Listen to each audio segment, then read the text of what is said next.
আসসালামু আলাইকুম সবাইকে। আহ বাসন্তীর জাল পড়া ছবি নিয়ে আমি অনেকদিন আগে একটা কথা বলছিলাম। তো এই বাসন্তীর জাল পড়া ছবিটা যিনি তুলছে, এটা হচ্ছে আপনার 74 সালে যখন দুর্ভিক্ষ হয়। হ্যাঁ, 71 সালে তো মুক্তিযুদ্ধ হয়, 74 সালে তারপর দুর্ভিক্ষ হয়। ওই দুর্ভিক্ষের সময়ে আপনার মানে আপনার মানুষ খেতে পারতো না, কাপড় তো পরের কথা। সেজন্য আপনার বাসন্তী নামে একজন মহিলা, মানে আপনার তার সম্ভ্রম ঢাকার জন্য আপনার জাল পড়া জাল দিয়ে তার মানে সারা শরীর ঢাকছে। তো এরকম একটা ছবি একজন আর্টিস্ট আঁকছে, তার নামটা আমার ঠিক এখন মনে পড়তেছে না। তাকে মেরে ফেলা হয়েছে পরে।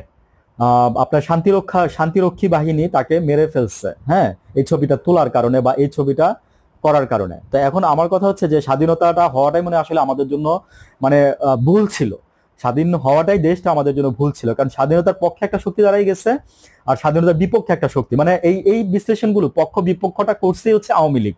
আওয়ামী লীগ নিজেদেরকে তারা স্বাধীনতার পক্ষের শক্তি দাবি করে, আর জামাত হচ্ছে স্বাধীনতার বিপক্ষের শক্তি। কিভাবে আমি তো আপনাকে একটু বলি।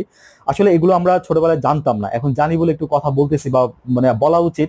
আমার মনে হয় নেক্সট জেনারেশন এই জিনিসগুলো ভালোভাবে জানে না। তো তাদের জন্য আমি বলতেছি যে পক্ষ বিপক্ষ শক্তিটা কিভাবে দাঁড়ালো। জামাত ইসলামী তখন চাইছিল যে মানে একটা মানে পাকিস্তান তো মুসলিম ছিল, তো চাইছিল যে মুসলিম একটা রাষ্ট্র না মানে দুইটা ভাগ না হোক। হ্যাঁ, মানে ওরা এই সেন্সে চাইছে। আর মুক্তিযুদ্ধ করে তখন আওয়ামী লীগ বলছে যে না, মানে আমরা স্বাধীন দেশ চাই। ঠিক আছে, স্বাধীন দেশের নমুনা তো আজকে আমরা 53 বছরের রেজাল্ট পাইলাম। সেদিন এই যে ডাক্তার শফিকুর রহমানও বলছে যে আজকে তো 54 বছরে আপনারা কি পাইলেন, দেখলেন তো যে এই যে আমার কথাগুলো যে ঠিক আমাদের জামাত যখন সেই সিদ্ধান্তটা যখন নিছিল তখন ঠিক ছিল। আমি সেই প্রসঙ্গে যাচ্ছি না, ঠিক ব্যাঠিক, কিন্তু আমার মনে হয় যে স্বাধীনতা হওয়াটাই মনে হয় আমাদের জন্য একটা পাপ ছিল ভাই। বুঝছেন কেন স্বাধীন হয়েছে দেশ, কেন স্বাধীন হয়েছিল? স্বাধীনতা যে লক্ষ্য হয়েছিল সেই লক্ষ্য কি আজকে পর্যন্ত 54 বছরে অর্জন হয়েছে?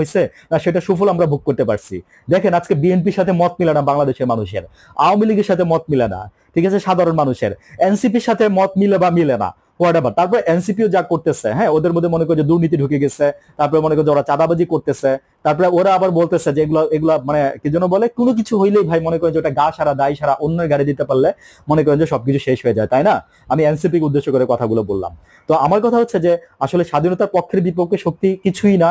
হ্যাঁ, স্বাধীনতা হয়েছে সেটাও ভালো হয়েছে, খুব ভালো হয়েছে, আমরা একটা স্বাধীন দেশ পাইছি। কিন্তু আমরা মানুষ খারাপ, আমরা খারাপ বলে আজকে এই স্বাধীনতার মূল্যায়ন আমরা যথাযথভাবে করতে পারি নাই। ঠিক আছে, এটা আমাদের ব্যর্থতা, এটা আমার স্বাধীনতার ব্যর্থতা না, এটা কোনো দলের ব্যর্থতা না। ঠিক আছে, এটা কোনো শক্তি বিপক্ষের শক্তি ব্যর্থতা না। আমরা বাংলাদেশের মানুষ সবচেয়ে বেশি খারাপ। কেন খারাপ বলতেছি? যার যার স্বার্থ থেকে আমরা একচুল লড়ি না, একচুল ছাড় দিই না। ঠিক আছে, এর জন্য আমরা খুনাখুনি করি, মারামারি করি, আমরা নিজেদেরকে শেষ করে দেই। ঠিক আছে, এর জন্য আমাদের এই জাতিটা কখনো ঘুরে দাঁড়াইতেও পারবে না। ভালো থাকবেন সবাই।